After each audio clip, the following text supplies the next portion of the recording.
Good evening mga ka-channel. Ito po, ipapakita ko sa inyo ang aking setup ng aking panel board sa bubong na dalawang 50 watts. 6:30 AM magbubukas na yung aking mag-turn on na yung aking watt meter. Yung pinakita ko sa inyo.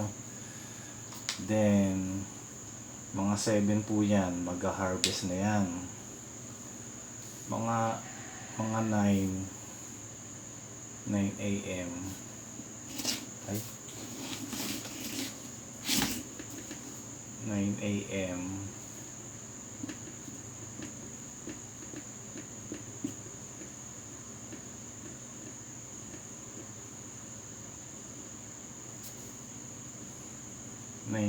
mag-harvest na yan si itong aking isang solar. Yan, nakaset ko sa isang bubong ng bahay. Mga 9 AM yan, nag-harvest na yan. 12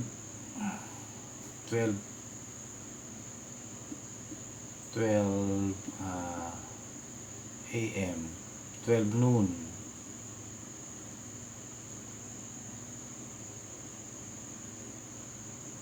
noon sabay na yung sisikatan yung dalawa. Yan, sabay nang mag-harvest yan. Kahit mga 11 nag-harvest na rin yan. Kaya nabanggit ko sa inyo yung 7 to 12 na nag-harvest. Ito po yun, from 12 to 5 ito na siya. Mga 2 PM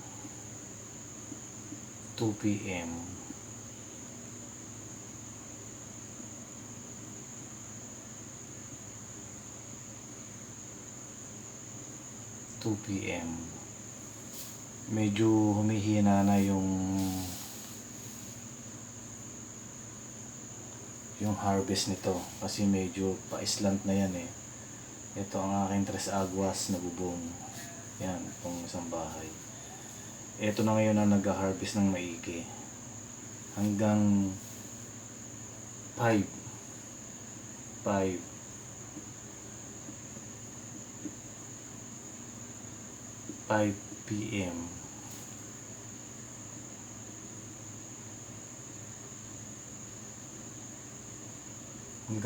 PM ito pa rin ang nag-harvest dyan. Ito mahina na. Yan ang aking setup ng aking panel board sa bubong na dalawang 50 watts. Diyan ko rin ilalagay yung aking panel board na ito kasing isang bahay na to nakasetup yan ng off-grid. Ito nakasetup ng off-grid yan. Ayan. Yung meter nito ikinabit ko doon sa aking aircon. Itong bahay na to ginamit ko na para sa aircon, para sukat ko yung konsumo ko sa aircon na isang buwan. Tapos yung metro nito at kuryente nito i-connect ko siya dito. Bali mag-connected yan dalawa. Yung DU nito, ito rin ang DU niya kasi diba kinuha ko yung main breaker nito, nilagay ko kay aircon, hindi walang supply ito, sinuplayan ko siya niyan. Kaya yan ay isang supply yan, yung dalawa. Pero ito hindi to naka-off-grid ito lang kasi yung inverter nito ay galing dito sa bahay. Tumawid lang yan dyan. Tumawid yung inverter, tumawid dyan. Pero minsan ginagamitan ko rin to ng DU. Pag kapos ang harvest ng inverter, ginagamitan ko yan ng DU. Minamanual ko lang. Manual. Ako na nagta-transfer dito. Diyan. Tapos tong bahay na to ngayon ay nakaplano yan po. Tong bahay ko to, tong bahay na to nakaplano ngayon yan sa on grid or grid tie.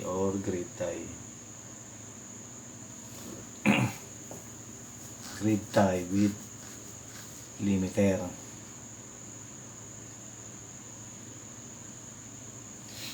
Para kahit yung aircon niya sa umaga ay pwede niyang paganahin. Kasi yung supply nito ay naglagay lang ako dito ng outlet. Nilagyan ko lang ng outlet ng aircon ko. Ng aircon. Yung pinakita ko sa inyo sa video. Ito, yung aircon. Yan ang aking AC. Yung breaker nito ay nakandito lang yan. Itinawid ko yan dito. Tinawid ko yan dyan. Kaya may outlet ako dyan. Kaya pwede ko siyang i-transfer dito sa bahay na ito. Ito. Medyo mahirap intindihin. Kasi ako nga lang ang dumidiskarte niyang kuryente yan sa amin. Kahit nga mga anak ko hindi alam yan kung paano diskarte anong gagawin kapag ako'y wala.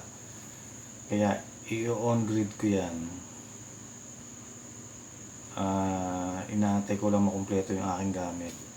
May mga ibang gamit nandiyan na, yung aking mga panel board, yung aking limiter, relay, export limiter relay nandiyan na, yung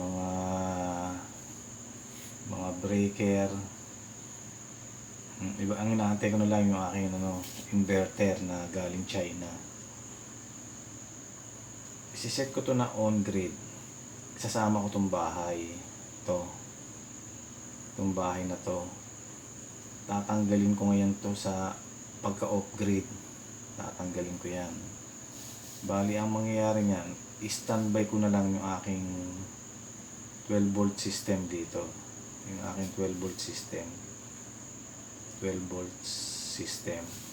Standby ko na lang yan in case na magka-brown out.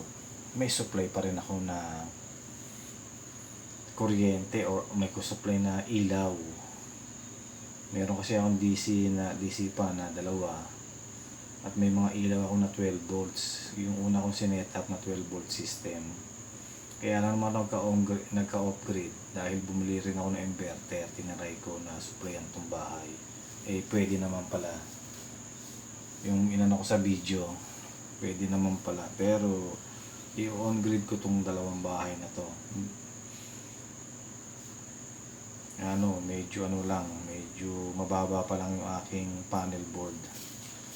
100 watts pa lamang ang aking binili. Dito ko ikakabit yan dito, para umaga pa lang mag-harvest na siya, then mag-additional ako dito ng another 100 watts. Parehas ng setup nito ni 50 watts. Ayan, may 100 watts yan. Ito 100 watts. Ayan, ganyan ang future setup niya. Ito muna yung aking 100. Tingnan ko lang kung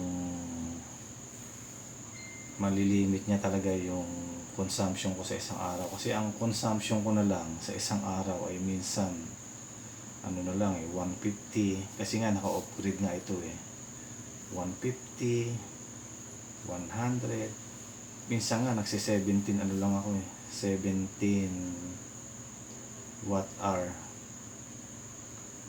Pag naka-automatic yung aking rep. Pag yung rep ko ay naka-automatic, yung aking rep ay auto, nagsi-17 watts lang yan. Pero pag umandar na siya, babalik yan ng mga 150. Pero tumataas yan pag umandar yung aking pump. Nakita nyo sa video yung aking pump na dito, tinukoy yan yung aking pump. Tapos sabayan pa ng washing machine. Kaya naabot siya ng 1,500 watts. Pag umaandar lang naman yung aking pump sa yung washing machine pag nagsabay. Lalo na pag gumamit pa ako ng microwave, talagang umahataw yan. Tapos sabayan pa ng plancha, ayos. Napalo siya ng mga almost 2,500 watts. Pero bihira naman mangyari yun, hindi naman nagkakasabay na gano'n na gamit si microwave, gamit si plancha, under si makina, under si washing machine, hindi naman nangyayari yun. Pero ito talaga ang aking daily consumption lang. 100 watts, 100 watt hour, 250 watt hour, dyan na naglalaro yan. 300 watt hour, dyan lang yan.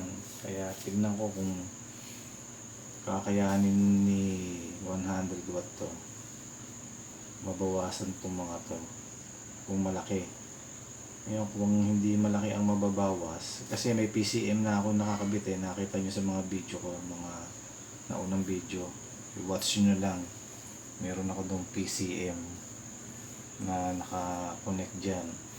Ngayon kung hindi ko matatarget yung 7 watt hour consumption per day, dadagdagan ko yan yung future na dadagdagan ako ng another 100 watt, kasi yung on grid grid tie ko na in order kay Shopee ay yun, ang supply niya is 20 volts to 45 volts, 1.4 kilowatt, 1,400 kilowatt. Yun ang aking grid tie na yan ang aking future, not future kasi talagang gagawin ko na yan. Inaantay ko lang kung makumpleto yung aking materyales. So yan lang guys, pinakita ko sa inyo yung setup ko sa bubong ng aking panel, kung paano siya nag-harvest sa 5 hours peak sunlight natin, para alam nyo naman, malaman nyo rin kung paano setup ang ginawa ko dyan. So ngayong gabi ay ang talagang topic natin ngayon ay ang how to build battery bank and computation of BMS and balancer. Magbibuild tayo ng battery bank and paano natin kukumputin ang BMS kung ilan. Actually yung balancer common na yan 5 amperes yan yung common balancer natin, talagang 5 amps siya. Yung computation lang natin dyan ang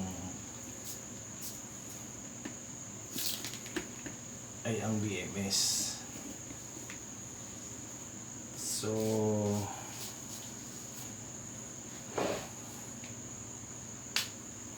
how to build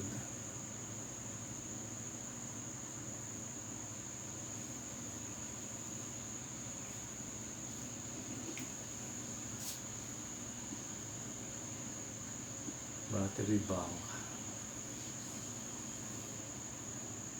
How to build battery bank and computation of BMS and balancer.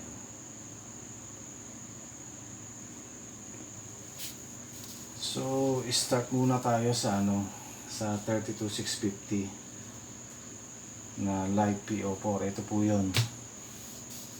Yan, nakita nyo 32650 na live PO4. Yan siya. Live PO4 32650.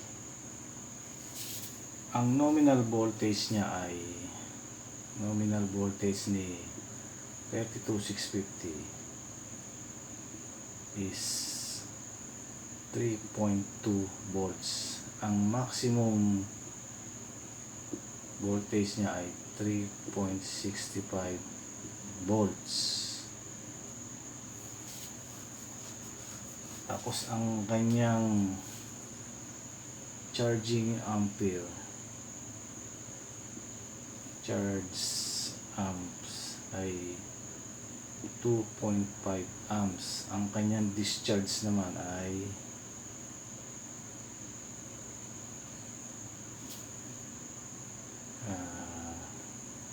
15 amps, 2.5 volts. Ang example natin ng gagamitin natin na 32650 ay 6,000 milliamp hour. Yan ang ating sample na ng value. Tandaan nyo 6,000 bali equivalent niya ay 6 amperes. Yan.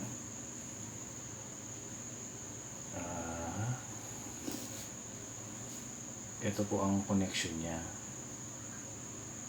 Start muna tayo sa 4S. Ano po ba yung S? Ang 4S na sinasabi natin, yung apat na series. Kung natatandaan nyo yung mga nauna kong video, series and parallel connection. Kaya dapat mapanood nyo muna yon bago nyo panoorin to para maintindihan nyo. Ayan ang series. Kaya ang tawag dito ay 4S. 4S yan. Kasi apat na series yan eh. Kaya 4S. Ang bawat isa ay 3.2 volts, 3.2 volts, 3.2 volts, 3.2 volts.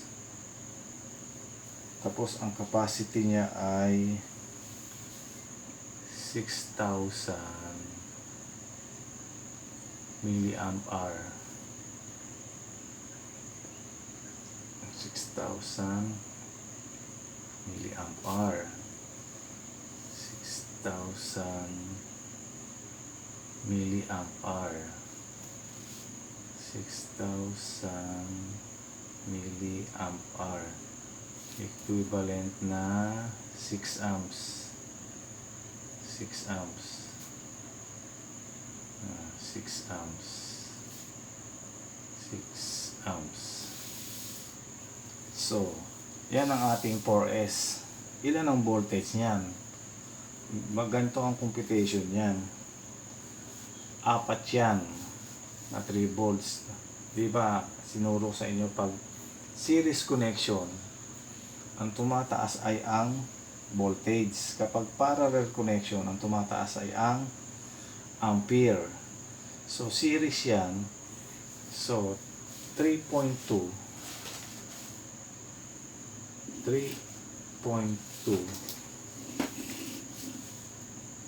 times 4 equals 12.8 volts. 4S. Yan ang kanyang 4S. Dali ngayon yan? 12.8 volts. 4S. So, paano naman natin malalaman yung AH niya? Ilang AH yan? Yung 4S na yan. E di 6 AH kasi isa pa lang naman yan na series eh. What if dagdagan pa natin ng isa pang another 4S.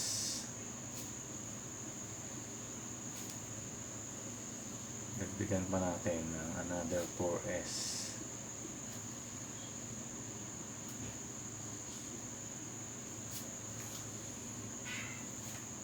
Okay, wala na tayong kating ko. Wala na. Grabe si Ernesto. Ang English na Tapos connect natin siya ng parallel. Yan. Connect natin siya ng parallel. parallel connect. So, ilang volts na yan? Yung 4S na yan, 4S and 2P na yan, kasi dalawa na ang parallel niyan. Yung P is parallel. Kaya 4S and 2P. Ilang volts na yan? So, same pa rin ang voltage niyan. 12.8 pa rin yan. 12.8 volts pa rin yan. Ang tanong dyan, ilang AH na yan?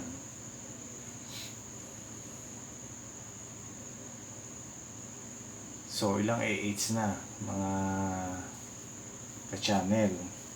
So, ganito lang yan. Kasi dalawang parallel. Di ba sabi ko naman sa inyo, kapag parallel connection, ang tumataas ay ang ampere. So, parallel yan, dalawang parallel. So, 6 plus 6, yung 6 na yan, yan yung 6 ampere. 6 plus 6 is equal to 12 AH. Yan ang equivalent ng 4S and 2P. 12 AH kasi dalawa ng P, dalawa ng parallel. Nakakasunod po ba kayo? Sana naman nasusundan niyo ako, no? Ang tanong dyan, paano naman kukumpitin yan ang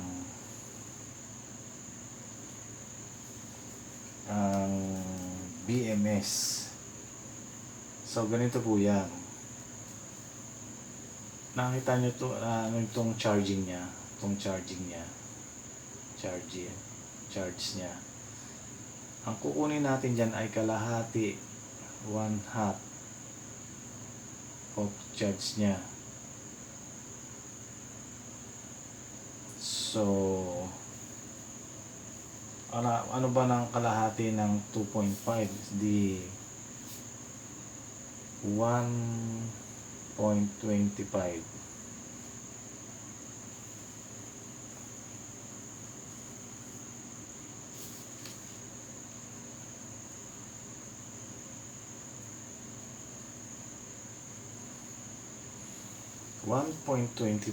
Ilang pinayang? Value 2. Kaya 1.25 times 2 is equal to 2.5 ampere. Yan ang kanyang BMS. 2.5 ampere sa 4S and 2P. 2.5 ampere.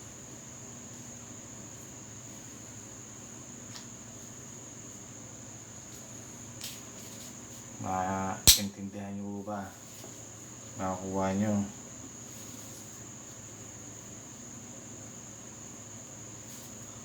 Ito natin ilagay para 1.25 ampere times 2 is equal to 2.5 ampere.